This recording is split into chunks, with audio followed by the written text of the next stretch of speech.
इसको लेके आएंगे, इसमें बढ़ाने में समय लगा। और उसमें सबसे पहले जो लोग ऐसे हैं किन्हीं कारणों से बाहर हो गए हैं अपने काम से, नौकरियों से, जो एक्सपीरियंस जिनके पास है 2 साल का, 3 साल का, 6 साल का, 5 साल का, पहले जो है वो रजिस्टर करो।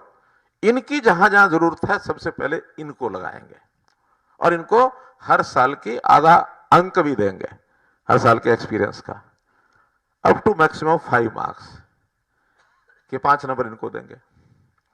बल्कि रेगुलर नौकरी में भी एक इसके अलावा और हमने काम किया कि जिसके परिवार में एक भी नौकरी नहीं है उसको अतिरिक्त 5 नंबर देंगे ताकि उसके घर में एक नौकरी पहुंच जाए। 5 और 5 10 नंबर का लाभ उनको सबको मिल रहा है। अब ये सारा इसलिए किया है, नीडी को काम मिले, शौक वाले को काम थोड़ा बाद में दे देंगे, या जिसके मां बाप अभी अच्छा खासा कमाते हैं वो जरा 6 महीने साल या फिर अपने काम में लग जाएगा, अवसर तो उसको भी मिलेगा ही। जिस तरीके से घर का, परिवार का कोई और काम है उसमें लग जाएगा, पढ़ने के लिए और समय मिल जाएगा उसको।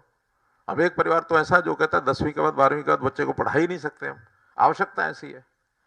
एक ऐसा है जिनके परिवार में लगता है कि 2 बच्चे 4 बच्चे सबको हम ग्रेजुएट कराएंगे, पोस्ट ग्रेजुएशन कराएंगे, पीएचडी कराएंगे, या रिसर्च डेवलपमेंट में कहीं जाएगा, कुछ और कोर्स करेगा, बड़ा होके डॉक्टर बनेगा, इंजीनियर बनेगा, फिर कर लेगा काम।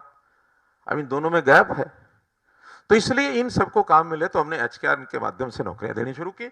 और आपकी जानकारी के लिए जो पहले वाले ठेका प्रथा के जो लोग थे उनको भी सबको ऑप्शन दिया कि आप में से जो भी कोई एचकेआर में आना चाहे तो सरकारी जितने भी प्रावधान होंगे सबका लाभ मिलेगा। उसमें ईपीएफ और जहां कहीं मजदूर हैं वहां उनको ईएसआई, जो कई बार ठेकेदार इनको देते नहीं है, वो अंदर अंदर पूरा शोषण करते हैं, लेकिन वो सारी सुविधाएं देंगे। तो ऐसे जो पहले वाले लगे हुए हैं, ऐसे 88,000 जो कर्मचारी पहले से आउटसोर्सिंग वाले थे वो एचकेआर पर आ गए हैं, और 80,000 और 4,000 92,000 तो ये सब आ चुके हैं।